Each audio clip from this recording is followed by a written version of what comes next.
어디에서도 들을 수 없었던 생생한 건강 정보를 선사합니다. 대한민국 건강 박사들이 알려주는 실화 바탕 특강 쇼와 이로운 건강법. IM 닥터. 안녕하세요, 오정연입니다. 그리고 오늘도 김지선, 이한이, 김나희 씨도 함께합니다. 네, 안녕하세요. 네. 자, IM 닥터 오늘의 주제 생생한 실제 사례를 통해서 만나봅니다. 실화극장 어느 날 갑자기. 남편이 주말 새벽마다 몰래 어딜 갔다 오더라고. 같이 자려고 누우면은 등 딱 돌리고 눕는 거 있지? 남편의 발길이 멈춘 장소는 숙박업소. 막 유흥업소 그런데?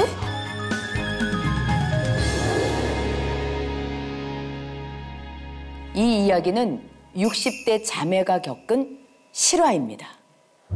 연년생으로 나이도 서로 비슷하고 또 집도 근처라서 가까우니까 자주 만나서 뭐 밥도 먹고 서로 허물없게 친하게 지내던 자매였는데 그날도 어김없이 사이좋게 뭐 맛있는 음식 차려놓고 도란도란 이야기를 나누고 있었는데 갑자기 동생이 심각한 목소리로 조심스럽게 이야기를 꺼내는 거예요.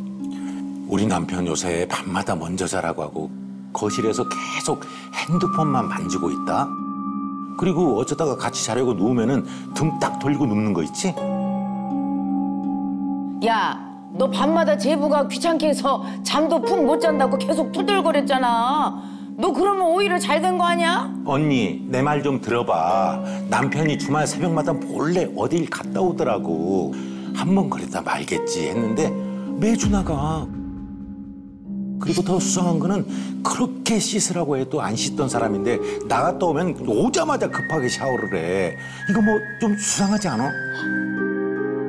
이거 혹시 와이프 두고 바람난 거 아니에요? 아, 그러게요. 밤에 등 돌리고 자고 주말마다 새벽같이 나가고 그런 거면 진짜 수상한 것 같은데요? 야, 제부한테 물어봐. 도대체 어디 나가는 거냐고. 아, 물어봤지.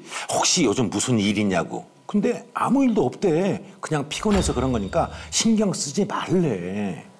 제부처럼 집에서 잘하던 남편이 갑자기 변하면 그건 여자가 있는 거라 그랬어. 어? 일단 제부가 오리발 못 내밀도록 증거를 딱 잡아야 되거든. 어? 이번 주말에 우리가 한번 뒤를 밟아보자. 그리고 드디어 결전의 날. 토요일이 다가왔어요. 그날도 어김없이 동생 남편이 새벽 4시쯤 나가더래요. 또 나가네, 또 나가. 아니, 어딜 그렇게 새벽마다 나가는 거야? 이거 쫓아가서 그냥 확실하게 증거를 잡는 게 나아요. 언니, 지금 방금 막 우리 남편 나갔어. 그래. 안 그래도 나 지금 너희 집 앞이야. 방금 제부 나가는 거 내가 봤거든? 너 당장 옷 챙겨 입고 나와. 남편이 집 밖을 나서자마자 두 자매가 남편의 뒤를 밟기 시작을 했는데요. 남편의 발길이 멈춘 장소는 생각지도 못한 곳이었어요.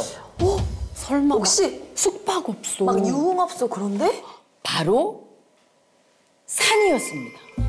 에? 사실 알고 보니까 남편한테도 말 못할 고민이 있었더라고요. 아니, 내가 요즘 들어서 부쩍 체력이 떨어지는 느낌이 들더라고. 힘도 없고. 아, 그런데 당신한테 솔직히 말하기에는 뭔가 자존심이 상하더라고. 그래서 나 혼자 체력을 좀 키워볼까 싶어서 새벽마다 운동 삼아서 등산을 다녔지. 그리고 집에 가서 바로 아니, 그런데 설마 나를 의심해가지고 여기까지 좀 쫓아온 거야? 약간 두 자매가 좀 민망했을 것 같은데. 다행히 바람을 피운 게 아니고 진짜 체력 증진을 위해서 몰래 운동을 한 걸로 판명이 났고요.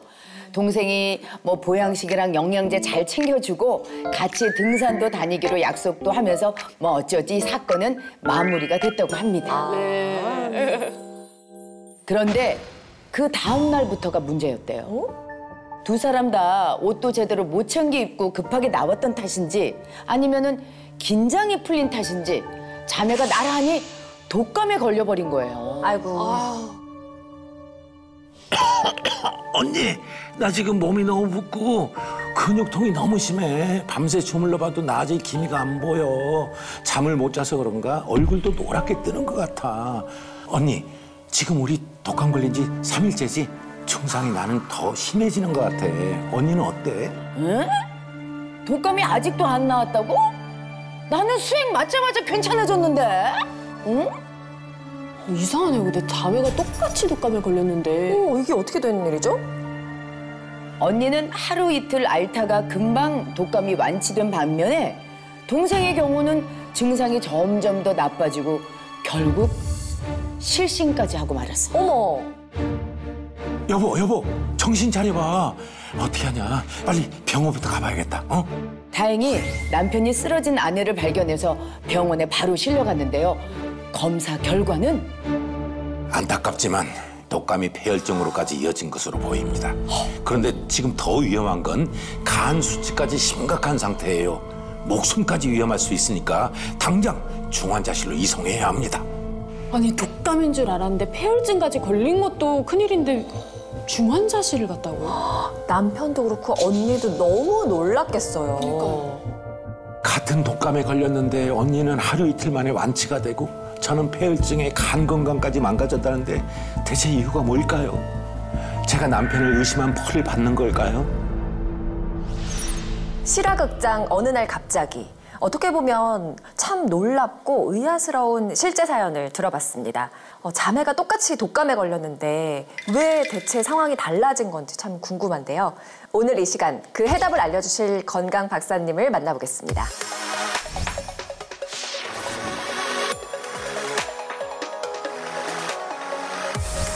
오늘의 건강 박사님 모셨습니다. 안녕하세요. 안녕하세요. 네, 인사 부탁드릴게요. 네, 안녕하세요. 대학병원에서 가정의학과 교수 겸 건강검진센터장을 맡고 있는 김선현이라고 합니다. 네, 반갑습니다. 20년 넘게 가정의학과 진료하고 있고요. 20년 넘게. 20년 넘게 그런 기간 동안 가정의학과에 몸을 담으시고 또 건강검진센터장까지 하셨으면 얼마나 많은 사람들의 건강검진 기록을 살펴보셨겠어요. 그렇죠. 그러니까요. 강연을 듣기도 전인데 벌써 그냥 믿음이 팍팍 갑니다. 잠시만요, 여러분, 잠시만요. 잠시만요. 시작했다. 돌다리도 두드려보고 건너라. 안녕하세요. IM 닥터의 꼼꼼이자 깐깐입니다. 여러분 잊지 않으셨죠? 너무 오랜만이라서. 네. 보고 싶었어요. 제가 또 한 건 했습니다. 우리 김선은 교수님에 대해서 제가 미리 아주 꼼꼼하고 깐깐하게 조사를 해봤는데 아주 특이한 이력을 가지고 계십니다. 특이한 이력이다. 네. 대한민국 보건복지부 장관 표창장을 받고 계십니다.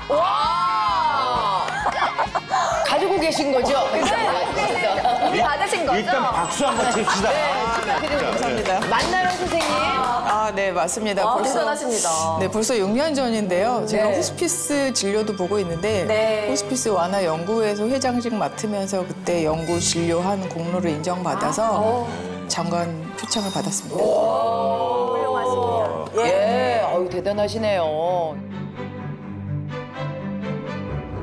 앞으로 뭐 더 열심히 하라는 격려를 받아들이고 네. 열심히 진료에 임하고 있습니다. 네. 학계의 권위자의 명 강의를 우리가 들을 수 있는 거잖아요. 편안히 앉아서. 모두 주목! 예. 귀 쫑긋, 눈 번쩍 뜨고 한번 들어보도록 합시다. 네. 열심히 들을게요, 선생님. 자, 집중해 볼까요? 네. 벌써 4월인데요. 겨울에 매서웠던 추위도 한풀 꺾인 것 같고 날씨가 꽤 따뜻해지면서 야외 활동이나 나들이 계획 세우는 분들 많으실 것 같아요. 그럼요. 네. 저는 이제 바이크 타고 시즌이 왔습니다. 네. 강가를 거닐며 봄꽃을 또 맞으며 지금 벌써 사진도 꽃이- 찍고 저도 이제 뭐 마침 또 다음 주가 우리 네. 부모님 제사여가지고 네네. 또 광주를 내려갑니다. 그런 곳에 또 맛있는 것도 먹고 봄꽃 구경도 하고 부모님 또 인사도 드리고 야. 그런 계획이 있습니다. 설렙니다. 네. 네. 나이 씨는 뭐 없어요? 저는 이제 새로운 남자친구를 찾고 있어요. 올해 벚꽃을 같이 볼 남자친구. 네, 구인. 저게 너무 늦은 거 아니에요, 지금? 지금 이제 안경 쓰고 돋보기 쓰고 가세요. 꼼꼼이가 찾고 있습니다. 여름엔 꼭 이루시길 네, 바랍니다. 다들 계획이 이렇게 네. 있네요. 그런데 봄나들이 계획보다 더 중요하게 생각하셔야 되는 게 있습니다. 제가 질문을 한번 드려볼까요? 네. 아까 이한희 씨, 김지선 씨가 아주 생생하게 소개해준 자매 사연 기억하시죠? 네.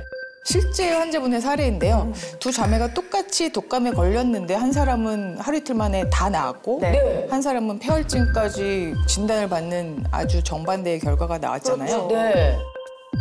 두 사람이 이렇게 정반대의 결말을 갖게 된 결정적인 차이점이 뭔지 혹시 감이 오시나요? 아무리 자매래도 언니는 본인 일이 아니고 동생은 이제 본인 일이기 때문에 아무래도 계속 이제 거기에 애를 끌어가지고 저항력이 좀 약해지지 않았나 그런 느낌을 받으면서 열받고 연기를 했어요. 그렇지. 제가. 이게 이제 사람이 한번 긴장을 확 하고 있다가 긴장이 네. 팍 풀어지면 이게 크게 아플 수도 있거든요. 근데 저 같은 경우는 그 생각이 아니라 동생이 운동 부족이다. 언니는 그래도 평상시에 운동을 좀 열심히 했는데 저는 어떤 것도 다 그렇더라고요. 건강에 있어서는 기승전 운동. 운동을 평상시에 맞아요. 해놔서 체력이 좋으냐에 네. 따라서 독감도 이겨내고 막 직접 이겨내는데 움직이기. 동생은 못 이겨낸 거지. 그쵸, 동생이 뭔가 정신적으로도 좀 부정적이지 않았을까? 스트레스. 그런 스트레스. 그런 것도 다 관련이 있죠. 근데 네. 두 사람의 결정적인 한 끗 차이는 바로 내 몸을 지키는 힘, 면역력입니다. 면역력. 면역력 중요한 거 다 알고 있죠. 그럼요. 어떻게 해야지 면역력이 높아지는 건지는 저희가 잘 모르거든요. 네. 먼저 면역력이라는 거는 외부로부터 침입해오는 세균이나 바이러스 같은 것들에 저항하는 능력이거든요. 한절기에 면역력이 더 쉽게 떨어지는 이유를 생각해보면 바로 급격한 기온 변화로 인해서 신체의 항상성이 흔들리기 때문입니다. 아, 그렇군요. 네. 우리 몸은 항상 모든 기능을 일정하게 유지하고 싶어하는 항상성이라는 특성이 있어요. 그래서 네. 적응을 새로운 환경에 하려면 아무래도 스트레스가 발생을 할 수 있거든요. 맞아요. 네. 요즘에는 에어컨도 빠른 데서 빨리 트니까 그렇죠. 더 그게 네. 적응하기 힘든 것 같아요. 맞아요.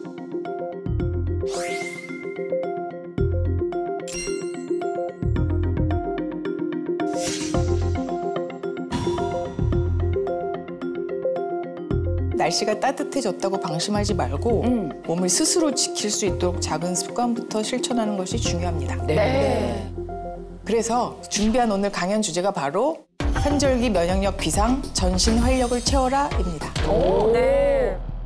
아니 안 그래도 한절기만 되면 제가 사실 감기도 아닌 것이 계속 콧물도 흘리면서 재채기도 하면서 이러면서 환절기를 제가 보내거든요. 오늘 강연을 제가 정말 열심히 들어야 될 것 같네요. 네. 도움 많이 될 것 같아요. 저는 건조해서 그런지 자꾸 피부가 막 일어나고 화장 잘 안 먹고 막 이래요. 뭐 전체적으로 소소들 하시네. 왜요? 예. 근데 이제 센거 있으세요? 우리 남자들은 네. 매년 이맘때면은 머리카락 빠지는 거 신경 안 쓸 수가 없어요. 한 움큼씩 빠집니다. 그래. 예. 남자들은 이 시기에 내 머리카락 무조건 사수합니다. 중요하죠, 예. 중요하죠. 예, 저는 다행입니다. 그냥 전신이 문제인 것 그러네. 같아요, 환절기에는. 그러니까요. 근데 이 면역력이 떨어지면 심각한 질병까지 이어지기도 하잖아요. 왜 그렇죠. 그런가요? 면역력이 떨어지면 감기로부터 뭐 탈모부터 비염, 이런 아토피 피부염, 결막염 등의 각종 염증은 물론이고 폐혈증, 암과도 관련이 굉장히 많거든요. 그래서 이런 심각한 질병까지도 발생할 수 항상성 있습니다. 이런 문제를 나타내요. 그래서 환절기 면역력 저하가 부르는 치명적인 질병 3가지를 알려드릴까 합니다. 네. 각오합니다. 네. 네. 그래서 첫 번째는 바로 폐렴입니다. 오, 폐렴. 폐렴으로 인한 사망 비율이 상당히 높다는 겁니다. 전문가들은 독감 치료를 제때 받지 않으면 폐혈증 쇼크 등으로 위험할 수 있다고 경고합니다. 특히 폐렴 걸리시면은 네. 생명까지 위협받을 정도로 위험하다고 알고 있거든요. 맞아요. 그런데 이제 이 환절기에 더 많이 발생할 수도 있다는 거네요. 네, 맞아요. 환절기에 폐렴이 많아지는 이유는 기온하고 습도가 굉장히 급격하게 변화하기 때문에 면역력이 떨어지게 되거든요. 그래서 그러면 바이러스나 세균 감염에 굉장히 취약해집니다. 이것에 대해서 좀 기저질환이 있거나 면역력이 약한 경우에는 중증으로 빠르게 진행될 가능성이 굉장히 많습니다. 그래서 어르신들인 경우, 65세 이상인 경우는 폐렴에 걸리면 실제로 사망 확률이 70배 이상으로 급격하게 증가한다는 보고도 있어서 그러니까요. 특히 고령이신 분들은 주의가 필요합니다. 근데 폐렴이랑 감기랑 증상이 비슷하잖아요. 그래서 네. 저희 엄마도 최근에 폐렴인가 했는데 다행히 폐렴은 아니고 감기였어요. 근데 이 증상의 차이를 좀 알 수 있을까요? 증상은 비슷비슷합니다. 그래서 기침, 뭐 가래 이런 걸로 구별하기는 조금 힘들고 하지만 폐렴이 심해지면 호흡곤란이 생기거나 아니면 폐혈증 같은 증상도 생길 수가 있습니다. 네. 그럼 감기 증상이 좀 길어진다. 그렇다면 빨리 가서 그렇죠. 알아보고 관찰해보고 맞아요. 그리고 이제 결론을 네네. 내려야 되겠네요. 네. 위험할 수도 있으니까. 그러니까. 잘 기억을 해둬야겠습니다. 환절기에 면역력 저하가 부르는 치명적인 질병. 첫 번째는 폐렴, 두 번째는 뭔가요? 이번에는 사진으로 보여드릴게요. 네. 혹시 뭔지 아시나요? 이 공포의 그 통증을 불러온다는 대상포진. 그러니까 근데 이분은 마치 화상 입은 것처럼 물집이 스포가 너무 많이 잡혔다. 맞아요. 얼마나 아플까. 얼굴에 오는 분, 목에 오는 분, 맞아요. 등에 오는 그리고 분. 돌아다닌대요. 돌아다녀요. 그래요? 여기 있다가 이쪽. 맞나요? 저희가 말한 그 대상. 네, 잘 맞추셨습니다. 통증의 왕 대상포진입니다. 네. 그래서 대상포진도 면역력이 약해지는 환절기에 특히 주의하셔야 되는 질환입니다. 이 대상포진은 과거에 몸속에 침투했던 바이러스가 신경계에 잠복해 있어요. 그러다가 면역력이 약해지면 다시 활동하게 되면서 발생하는데요. 네. 어린 시절에 수두를 앓았던 사람들이 언제든지 발생할 수 있고 물집, 발진, 근육통, 발열 이런 증상들을 일으키면서 말씀하신 것처럼 아주 심한 통증을 유발할 수 있습니다. 네. 그래서 바이러스 감염이 원인이기 때문에 딱지가 생기기 전에 물집이 있을 동안은 전염력이 있을 수 있어요. 그래서 만지시는 거는 조금 주의하셔야 합니다. 이게 옷깃만 그 부위에 옷깃만 살짝 스쳐도 사지가 떨릴 정도로 너무너무 아프다고. 그래서 아주 악명 높은 병이라고 그러던데. 그럼 환절기에는 특히 미리미리 면역 관리를 잘 해둬야 되겠다는 생각이 드는데 그럼 마지막 세 번째 질병은 뭔가요? 세 번째는 바로 폐혈증입니다. 폐혈증이요? 아주 위험한 병. 맞아요. 굉장히 위험할 수 있고요. 폐혈증은 몸에 침입한 아까 세균이나 바이러스 이런 미생물 감염으로 인해서 전신에 심각한 염증 반응을 일으키게 되는데요. 장기 전반에 문제가 생기는 것을 말합니다. 세균이 혈액 속에 계속 돌아다니고 있기 때문에 폐혈증 자체가 폐자가 오염되었다, 썩었다 이런 내용이거든요. 그래서 폐혈증, 피가 오염되었다라는 뜻에서 그렇게 부르는 거고요.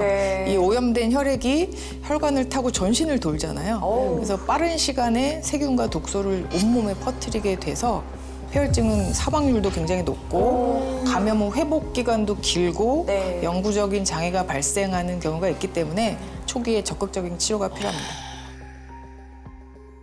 치명적인 질병 3가지를 알아봤는데요. 그럼 이런 질병들을 몰고 다니는 면역력 저하, 이게 대체 왜, 뭐 때문에 발생하는지도 참 궁금합니다. 현대인의 고질병, 과도한 스트레스, 수면 부족, 또 가공식품을 너무 많이 자주 많이 드시거나 하는 거, 그다음에 만성 피로, 운동 부족, 또 미세먼지나 대사증후군, 또 술, 담배 이런 것들이 원인일 수 있는데요. 면역력 저하를 유발할 수 있는 의외의 원인이 또 한 가지 있습니다. 뭐예요? 차가운 물입니다. 차가운 물이요? 물은 좋은 거 아닌가? 물을 많이 마시라고 그래갖고 우리 편의점에 가면은 거기는 차가운 물밖에 안 파는데. 그러니까요. 그 차가운 물이 원인이라고요? 차가운 물만 마시는 사람들도 많거든요. 그렇죠. 근데 이게 면역력 저하를 유발할 수 있다는 게 좀 충격인데요?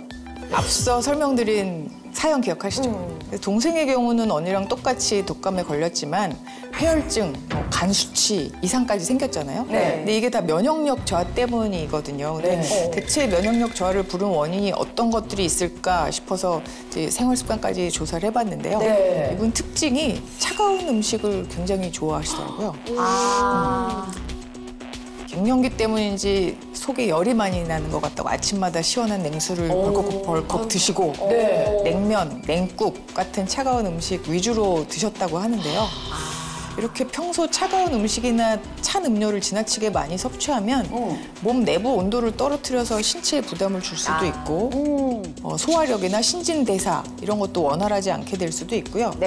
또 순환의 문제, 또 나아가서는 면역력 저하까지 이어질 수 있다고 합니다. 그렇군요. 야, 저는 사실 이제 평소에 좀 땀을 많이 흘리는 스타일이어가지고 이렇게 좀 날씨가 더우면 이제 냉수, 또 냉면, 냉콩국수 그리고 이제 뭐 그 샤벳성 얼음이 있는 그 슬러시 그런 거. 동치미, 동치미, 아메리카노 나- 잘못 짚으셨습니까? 네. 이런 것들을 참 구수하시네요. 좋아하는데 예. 올 여름부터는 좀 조심해야 되겠네요. 조심해야 되겠네요. 제 주변에도 그런 말도 있잖아요. 얼죽아. 그러니까. 얼어 죽어도 아이스라고 그러니까. 해서 얼음을 무조건 넣는 사람들 많거든요. 저 녹화 시작 전에 정신 바짝 차려고 아이스 아메리카노 이렇게 먹고 띵해가지고 들어왔거든요. 근데 띵한 게 그게 그 약간 신호 같아요. 그러니까요. 이게 안 좋은 거구나.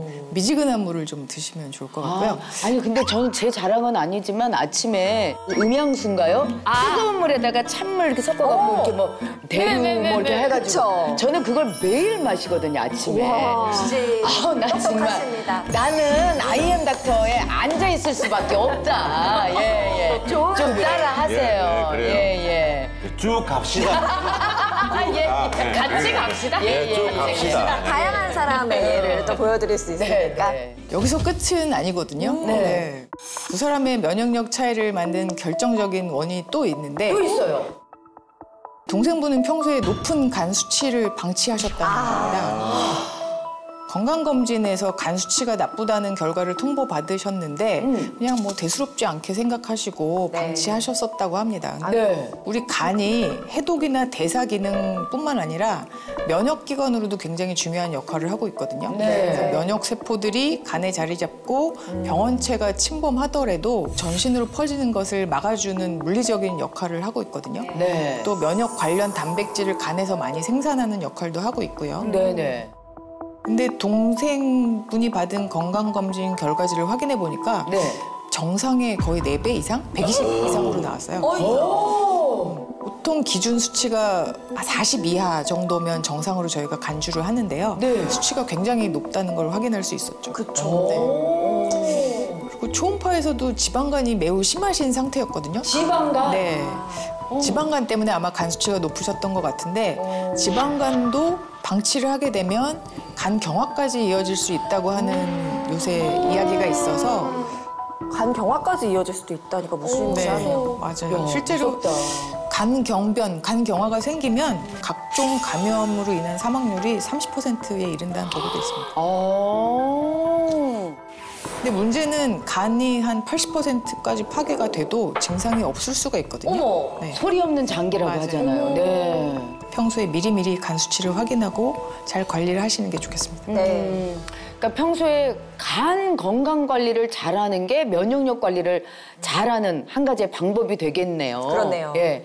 그러다면 본격적으로 이제 면역력을 잘 지켜야 될 것 같은데 그쵸. 어떻게 하면 될까요, 선생님? 이게 핵심입니다. 네. 특히 이제 좀 전에 말씀드린 간 기능 관리가 굉장히 중요한데요. 간 기능이 많이 악화되면 간에서 만들어지는 알부민이 부족하게 되거든요. 알부민 많이 들어보셨죠? 어렸을 때 많이 들어봤죠. 옛날에 뭐 몸에 기력 없거나 뭐 할 때는 우리 배우들도 수액 많이 맞거든요. 의사 선생님이 얘기하는 거 많이 들어봤어요. 저는 저희 할머니가 항상 이렇게 피곤해 보이는 아빠 이렇게 그러자면 알부민 한 대 맞아라. 알부민.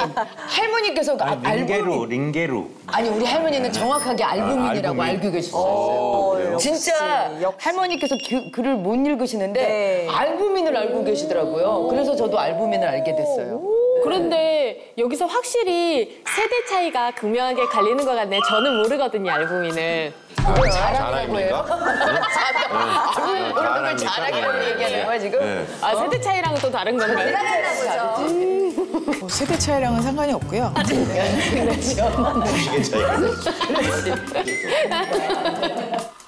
알부민이란 제가 알려드릴게요. 혈액 속에 존재하는 주요 단백질 중에 하나입니다.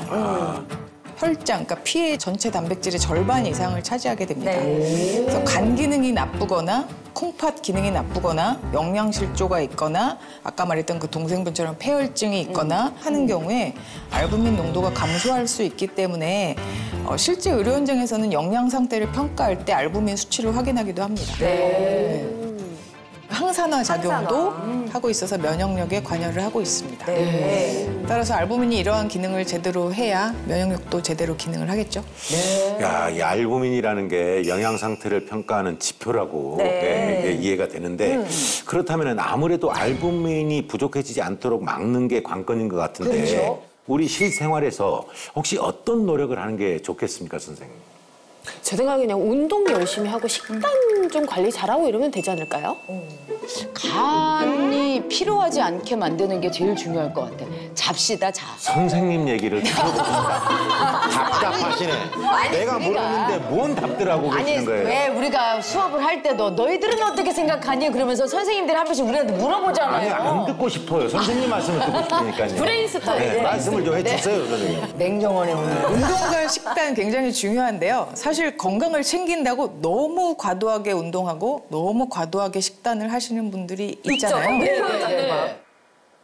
네, 이럴 경우에 오히려 더 면역력이 떨어질 수 있습니다. 영양과다. 네. 왜냐하면 너무 과도한 운동이나 너무 과도한 식단을 할 경우에는 우리 몸이 스트레스를 받습니다. 그렇죠. 네. 너무 과도한 관리는 피하시도록 하시는 게 좋겠고, 네. 가벼운 산책, 또 탄수화물, 단백질, 지방 골고루 챙겨 드시고 하루에 한 30분 정도는 휴식을 하는 것이 굉장히 도움이 될 것 같습니다. 운동, 식단, 휴식 적당히 다 하는 게 좋다는 말씀 기억하셔야겠습니다. 자, 오늘 이렇게 실화바탕의 생생한 특강을 들려주신 김선현 닥터 감사합니다. 네, 감사합니다.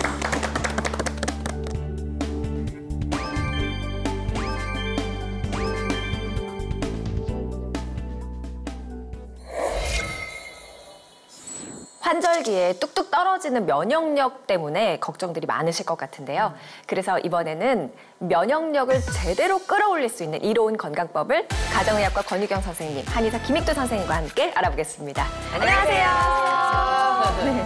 아니, 앞서 강연에서 건강을 잘 챙기기 위해서는 면역력 관리가 아주 특별하게 중요하다 이런 말씀을 해주셨거든요. 맞습니다. 면역력이 있고 없고의 차이에 따라서 질병이 생겨도 누구는 가볍게 지나가고 또 누구는 치명적이고 결과가 많이 다르더라고요. 완전히 달라지더라고요. 맞아요. 특히 지금 같은 환절기에는 면역력이 더 떨어진다고 했잖아요. 어떻게 해야지 우리의 그 면역력도 잘 지키고 각종 질병으로부터 내 몸을 보호해야 할지 고민이 되실 것 같은데요. 이럴 때 큰 도움이 되는 게 바로 알부민이라고 합니다. 맞습니다. 저희가 앞서 강연에서도 알부민에 대해서 배웠어요. 알부민이 부족해지지 않게 잘 챙겨라 라고 하셨는데 우리 몸에 굉장히 중요한 거더라고요. 네, 맞습니다. 알부민은요, 우리 간에서 만들어지는 단백질의 일종인데요. 여러분 혹시 뭐 부쩍 피곤하시거나 무기력하거나 하실 때 병원 가서 링거 한 대 맞을까? 하고 생각한 적 있으시죠? 그렇죠. 그렇죠, 많이. 네, 그 링거 속에 들어있는 자주 등장하는 성분 중에 하나도 또 알부민이기도 합니다. 네. 알부민을 외부에서 보충을 하면요, 떨어진 기력을 보충해주고 이 면역력을 강화하는 일에 도움을 받을 수가 있거든요. 즉, 이 알부민이 일종의 자양강장제 같은 역할을 하게 되는 거죠. 그래서 유명 연예인의 건강 비결로도 알려져 있고요. 실제 병원에서도 체내 알부민의 농도가 환자의 영양 상태를 평가하는 지표로 활용되고 있습니다. 알부민이라는 말을 사실 오늘 처음 들었는데 생각보다 더 중요한 거였어요.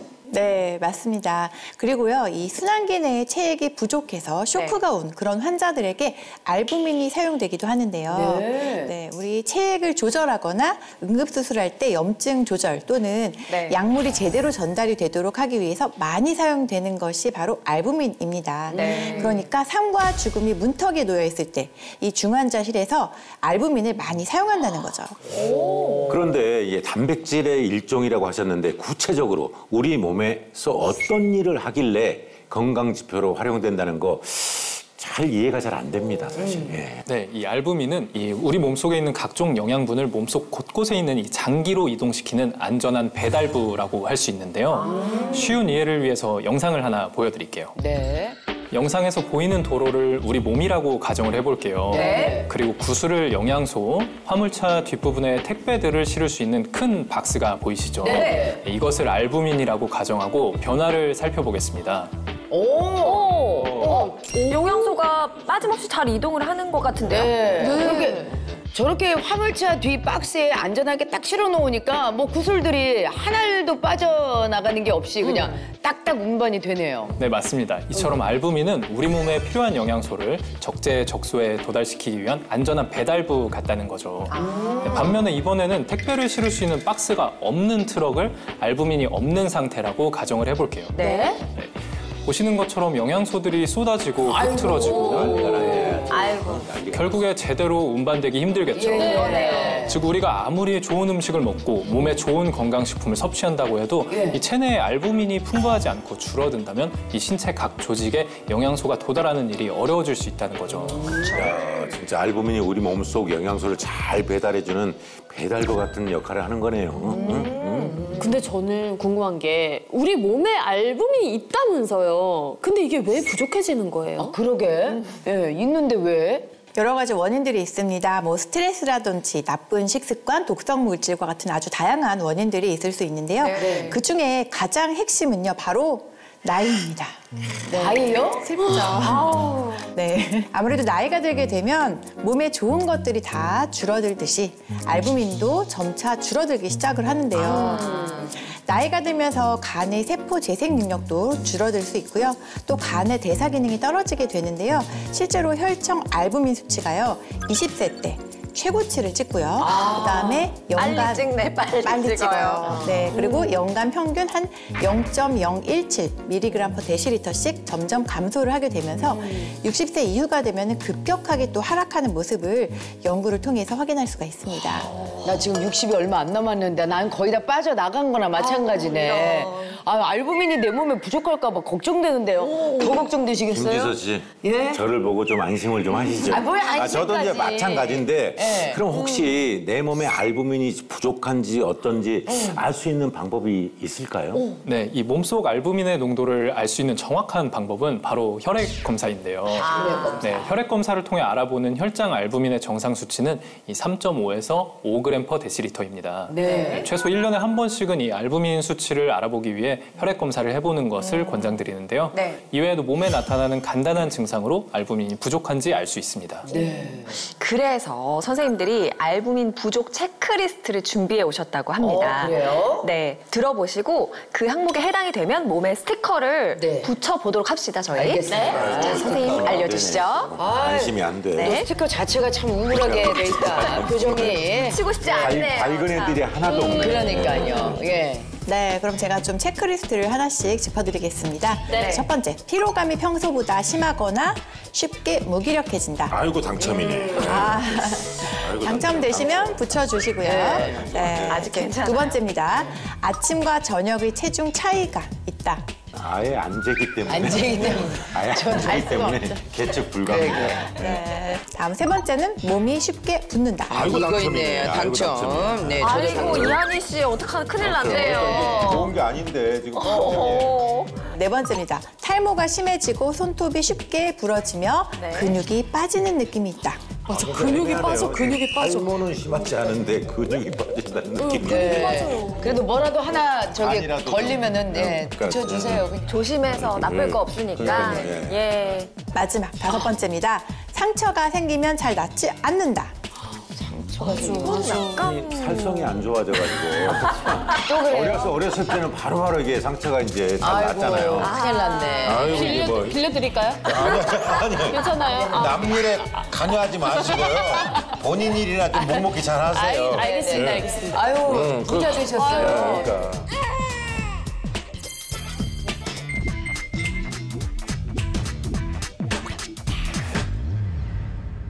지금 보니까 나이 씨가 세 세 개예요. 개. 오, 벌써 세 개나? 그리고 이한희 씨가 네 개. 그나마 아침 저녁으로 체중 안 떠서 천만다행이에요. 체중이 안 없어서. 돼서. 그래서 완전 다행입니다. 잭팟 될 뻔했습니다. 네. 5개 될 수도 있었는데 가까스로 저는 4개. 붓는 거 외에는 괜찮네요. 부어요. 예. 이거. 예. 저도 하나인데 이거는 상처가 예전부터는 빨리 낫지 않는 것 같다. 아, 그래요? 네, 이런 생각에서 지금 최다는 이완희 씨가 차지를 하셨는데요. 몇 개 정도 돼야 알부민이 부족하다고 볼 수 있나요? 사실요. 이 중에 단 한 개라도 오. 해당이 되시면 체내 알부민 부족을 갑시다. 의심하셔야 합니다. 우리 다 같이 가는 거예요.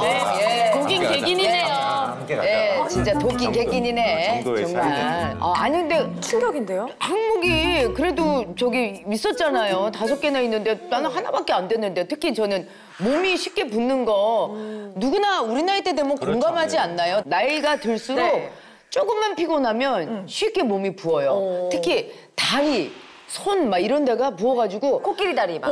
나중에는 반지가 안 빠져가지고 그래서 누가 그러더라고. 야, 우리 나이 때는 결혼 반지고 무슨 반지고 다 빼고 살아야 된다고. 그래서 어떤 일이 있을 때만 딱 반지를 꼈다가 저도 그래서 제 반지 아니에요. 저는 방송용이에요. 그리고 되게 반지가 커요. 왜냐면 안 빠져. 일을 하다가 안 빠질까봐 이렇게 큰 걸 제가 끼는 거예요. 이 붓는 게 알부민 부족이랑 무슨 연관이 있는 거예요? 네, 우리 몸속에 이 세포는 세포벽이 있어서요. 이 내부와 외부의 농도가 다르면 이렇게 물이 세포 안으로 들어가거나 밖으로 나가면서 이 서로 농도의 균형을 맞추려고 하는데요. 이걸 이 삼투작용이라고 합니다. 이 삼투작용이 제대로 작동을 해야만 세포와 혈액 사이로 물이 왔다 갔다 하면서 일정한 수분 균형을 안정적으로 유지를 할 수가 있거든요.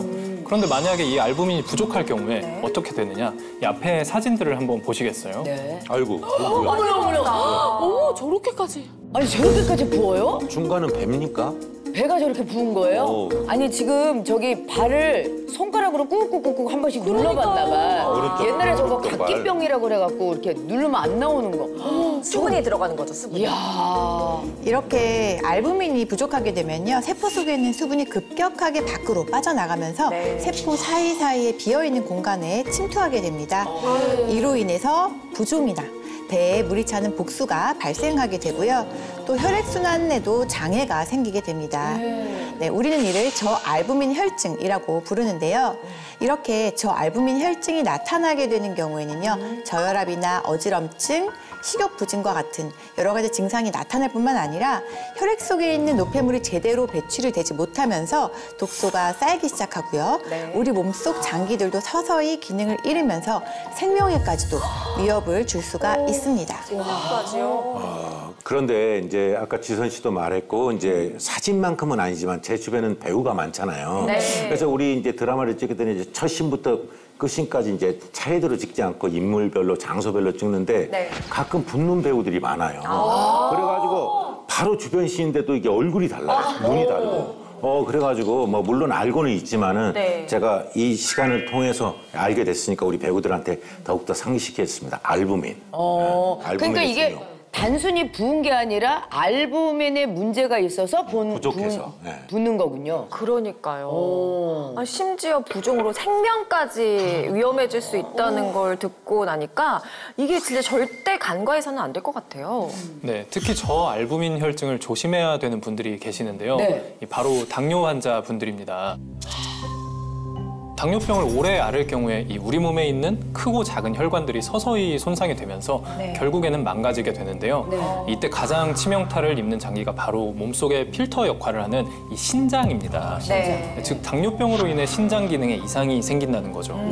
네, 이렇게 신장 기능에 이상이 생기는 경우에 어떤 문제가 일어나냐면요. 바로 이겁니다. 왜요? 맥주예요? 뭐예요? 거품 있는 거 보면 맥주 아니에요? 소변? 여기 보면 이렇게 거품이 보이시죠? 네, 이게 바로요 단백뇨라는 건데요.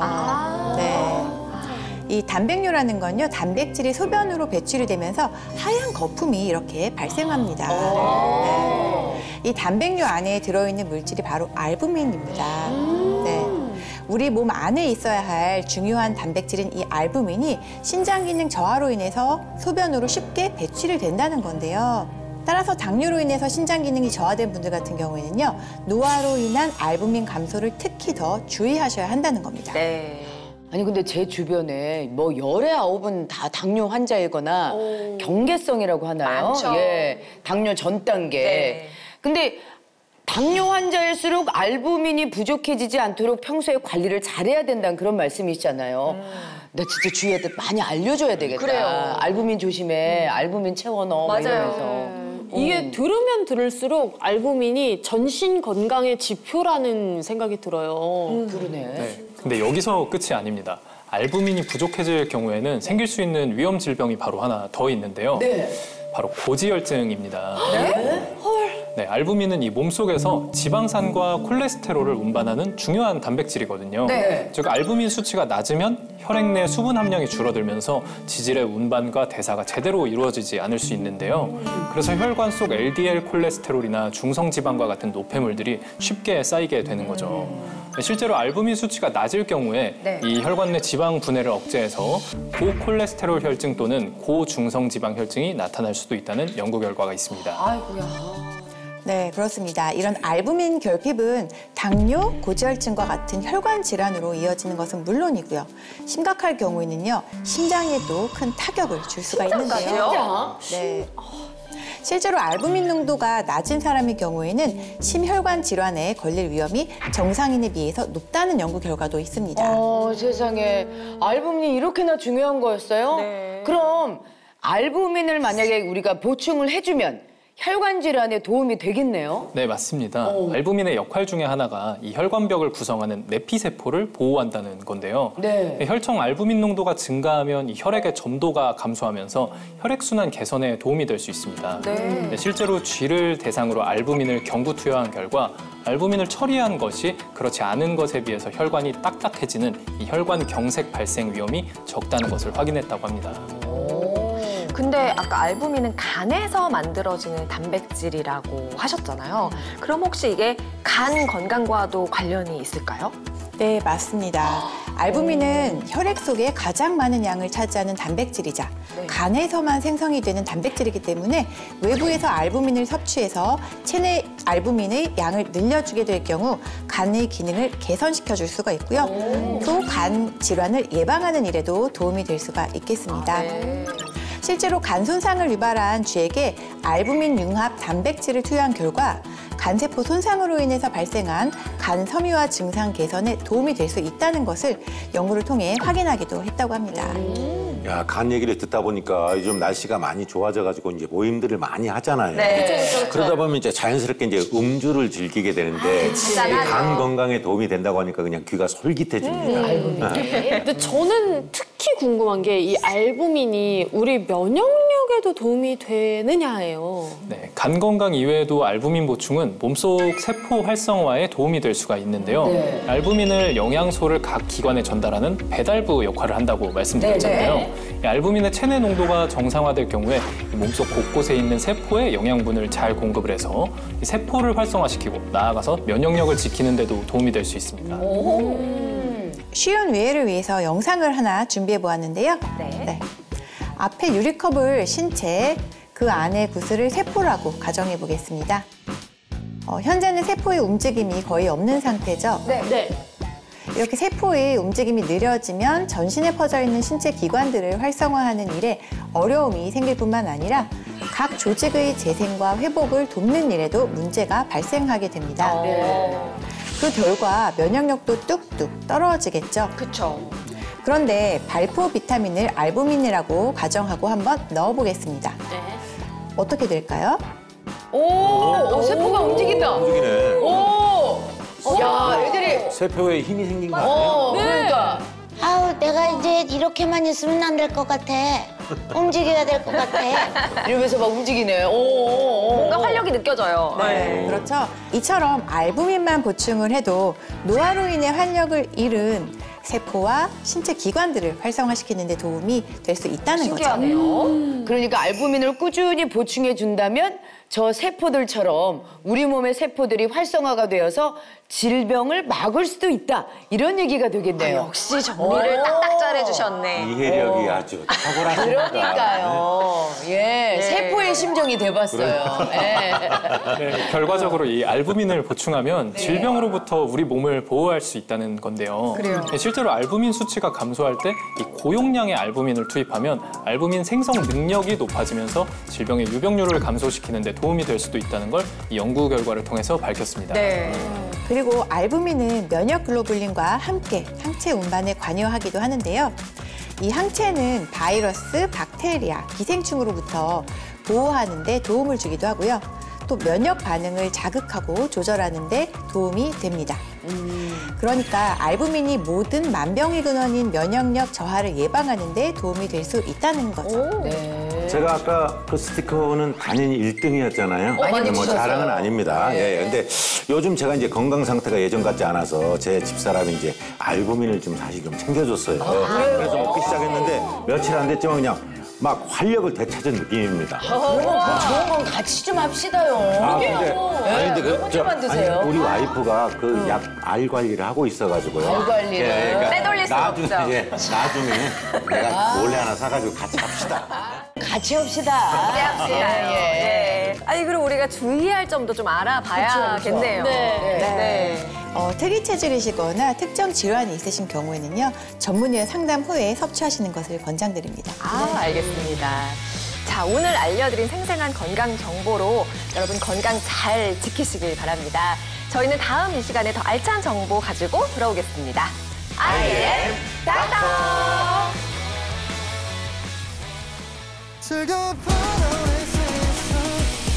Next Channel A